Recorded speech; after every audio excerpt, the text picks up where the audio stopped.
नमस्ते छात्रों, आज हम एक नया पाठ पढ़ेंगे। पद्य पाठ है। पद्य पाठ का नाम है कर्मवीर। कर्मवीर केवल अपने कर्म पर भरोसा रखते हैं, विश्वास करते हैं।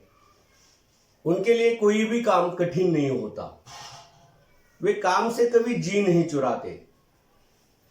सभी काम मन लगाकर करते हैं। इस पद्य में ऐसे ही सपूतों का वर्णन आया है कि जिनमें बहुत सारे गुण होते हैं और इन्हीं गुणों के कारण वे अपने समाज को, अपने देश को उन्नति के राह पर ले जाते हैं। आइए हम इस पद्य का वाचन करेंगे और फिर उसके अर्थ को भी समझेंगे। पद्य का नाम क्या है? कर्मवीर। इसके जो कवि हैं अयोध्या सिंह उपाध्याय यानी हरिऔध। पन्ना नंबर 27 पर देखिए, पाठ क्रमांक 8 कर्मवीर।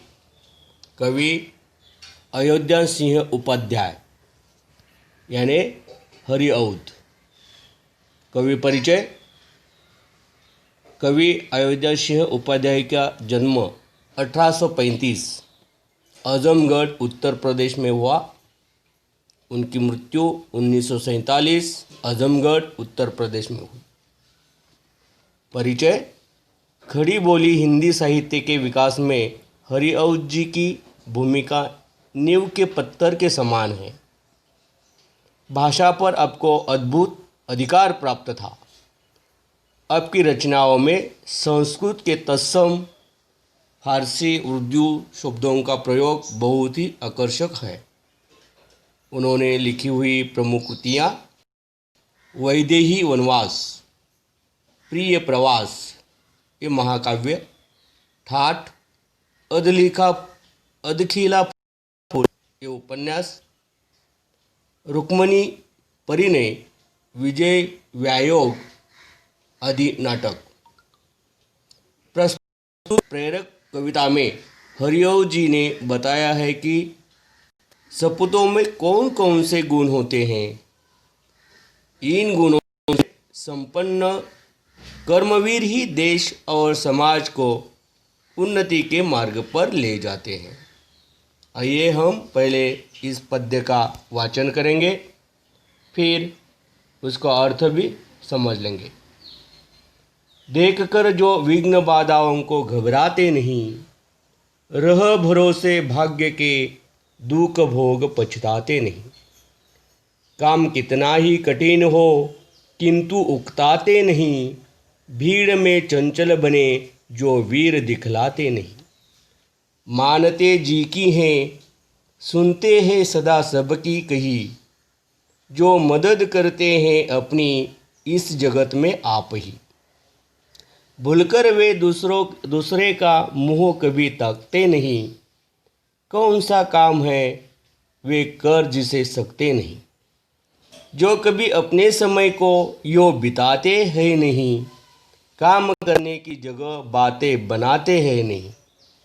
आजकल करते हुए जो दिन गवाते हैं नहीं, यत्न करने में कभी जो जी चुराते हैं नहीं। काम को आरंभ करके यों नहीं जो छोड़ते, सामना करके नहीं जो भूलकर मुँह मोड़ते। जो गगन के फूल बातों से उर्था नहीं तोड़ते, संपदा मन से करोड़ों की नहीं जो जोड़ते। कार्यथल को वे कभी नहीं पूछते वह कहाँ है, कर दिखाते हैं असंभव को वही संभव यहाँ। उलझने आकर उन्हें पड़ती है जितनी ही जहाँ, वे दिखाते हैं नया उत्साह उतना ही वहाँ। सब तरह से आज जितने देश है फुले फले, बुद्धि विद्या धन विभव के हैं जहाँ डेरे डले। वे बनाने से उन्हीं के बन गए इतने भले, वे सभी हैं हाथ से ऐसे सपूतों के पले। हाँ छात्रों, अब हम इन पद्य पंक्तियों का अर्थ भी समझ लेते हैं। पहली 4 पद्य पंक्तियाँ देखकर जो विघ्न बाधाओं को घबराते नहीं, रह भरोसे भाग्य के दुख भोग पछताते नहीं। काम कितना ही कठिन हो किंतु उकताते नहीं, भीड़ में चंचल बने जो वीर दिखलाते नहीं। कवि अयोध्या से उपाध्याय जी ने यहाँ पर कर्मवीरों की विशेषताएं बताते हुए कहा है कि कर्मवीर ऐसे होते हैं जो कठिनाइयों और अड़चनों से कभी घबराते नहीं हैं। वे कर्म में विश्वास करते हैं और भाग्य के भरोसे बैठे रहकर काम बिगड़ जाने पर पछताते और फिर दुख भोगते नहीं रहते हैं। काम कितना भी कठिन क्यों न हो, कर्मवीर काम से कभी उबते नहीं, कभी थकते नहीं। वे भीड़ में चंचल बनकर अपनी वीरता नहीं दिखलाते। अगली पद्य पंक्तियां। मानते जी की हैं, सुनते हैं सदा सबकी कहीं, जो मदद करते हैं अपनी इस जगत में आप ही। भूलकर वे दूसरे का मुंह कभी तकते नहीं, कौन ऐसा काम है वे कर जिसे सकते नहीं। कवि आगे कहते हैं कि जो कर्मवीर होते हैं वे सभी लोगों की बातें जरूर सुनते हैं, पर करते वही है जो उनका दिल उन्हें कहता है, गवाही देता है, वही काम करते। मनुष्य को सदा अपने आप पर भरोसा रखना चाहिए, जैसे कर्मवीर रखते हैं। इस संसार में जो व्यक्ति अपनी मदद स्वयं करते हैं उन्हें कभी भी दूसरों की सहायता की अपेक्षा नहीं होती। उन्हें अपने आप पर भरोसा होता है। उनके लिए ऐसा कोई काम कठिन नहीं होता जिसे वे न कर सकते हो, अर्थात वे हर प्रकार का काम करने में समर्थ होते हैं। अगली पंक्तियां। जो कभी अपने समय को यो बिताते हैं ही नहीं, काम करने की जगह बातें नहीं, आजकल करते हुए जो दिन गवाते हैं नहीं, यज्ञ करने में कभी जो जी चुराते हैं नहीं। कर्मवीरों के बारे में कवि कहते हुए आगे कहते हैं कि कर्मवीर समय का हमेशा सदुपयोग करते हैं। वे अपने समय को व्यर्थ नहीं गवाते। वे काम के समय काम करते हैं, वहाँ व्यर्थ की बातें करके काम में विलंब करने की कोशिश नहीं करते, यानी टाइम पास नहीं करते। वे किसी काम को करने में आजकल करते हुए दिन बर्बाद नहीं करते, यानी वक्त गवाते नहीं, समय का पूरा सदुपयोग करते हैं। काम कैसा भी हो वे उसे कर दिखाने का प्रयत्न करने के लिए हमेशा तत्पर रहते हैं। अगली पंक्तियाँ। काम को आरंभ करके यो नहीं जो छोड़ते, सामना करके नहीं जो भूलकर मुंह मोड़ते। जो गगन के फूल बातों से उर्था नहीं तोड़ते, संपदा मन से करोड़ों की नहीं जो जोड़ते। आगे कवि कहते हैं कि जो कर्मवीर होते हैं वे जिस काम को आरंभ करते हैं उसे पूरा करके ही छोड़ते हैं। कोई काम शुरू करके वे उसे बीच में कभी नहीं छोड़ते, अधूरा नहीं छोड़ते। जिस व्यक्ति से उनकी घनिष्ठता हो या अपने मिलने जुलने वालों से वे कभी दुराव नहीं रखते अथवा उनको ठुकराते नहीं हैं। ये लोग ऐसे होते हैं जो आसमान के तारे तोड़कर लाने जैसा असंभव काम कर दिखाने का दम नहीं भरते। वे अपने पास करोड़ों की संपत्ति होने का झूठा दिखावा भी कभी नहीं करते। इस प्रकार की ये कर्मवीर की विशेषताएं कवि ने बताई है। अगली पंक्तियों को पढ़ेंगे। कार्यथल को वे कभी नहीं पूछते वह कहाँ है, कर दिखाते हैं असंभव को वही संभव यहाँ। उलझने आकर उन्हें पड़ती है जितनी ही जहाँ, वे दिखाते हैं नया उत्साह उतना ही वहाँ।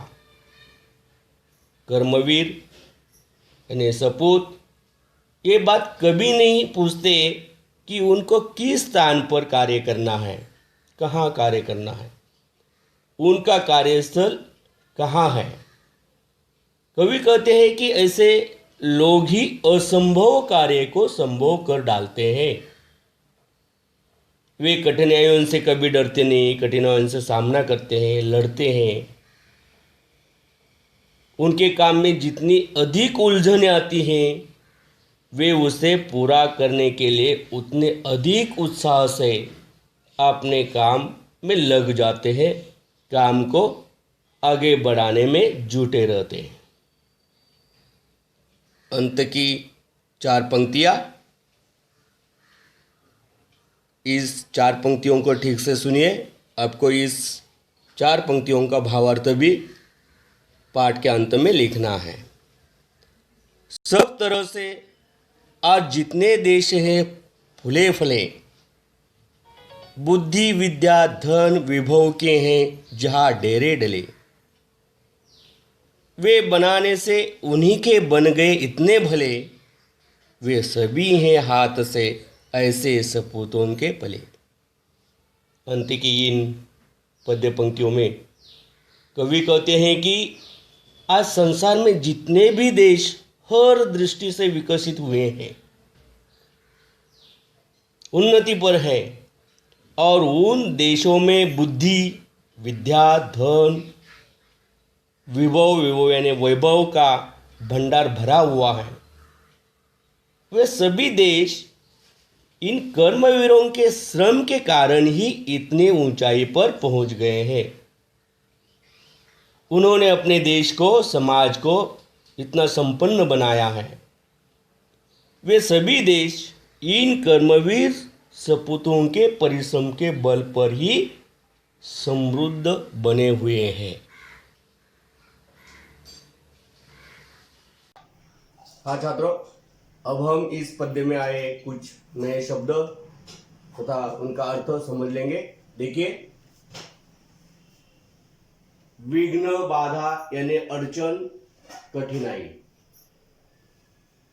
भाग्य यानी तकदीर नसीब, पछताना पछताना यानी पश्चाताप करना, पछताना यानी क्या, पश्चाताप करना, अजकल करना, अजकल करना यानी बहाना बनाना यानी काम टालना,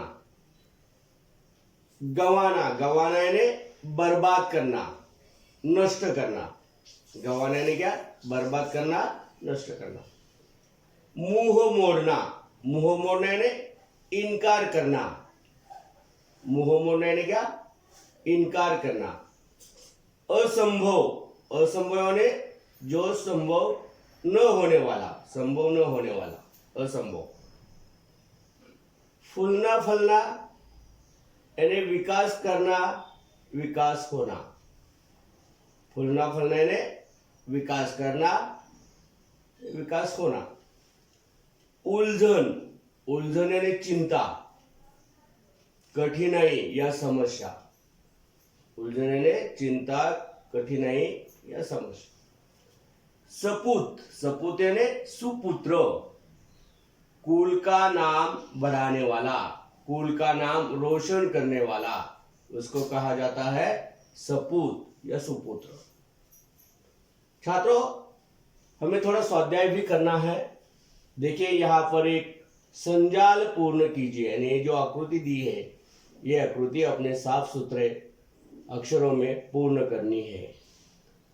जिस प्रकार का ये डायग्राम मैंने आकृति दी है अपनी कॉपी में तैयार करो और उसमें ये आकृति पूर्ण करो। कर्मवीर यह नहीं करते,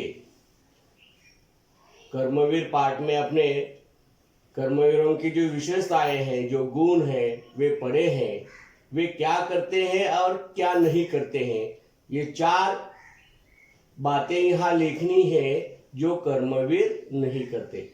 2 अंकों के लिए इस प्रकार का प्रश्न पूछा जाता है प्रश्न पत्र में। और पद्यांश की अंतिम 4 पंक्तियों का भावार्थ लिखिए। नीचे 5-6 पंक्तियों में आपको ये जो पद्य दिया है कर्मवीर, उसकी जो अंतिम पद्यांश है 4 पंक्तियों का, उसका अर्थ आपको यहाँ लिखना है।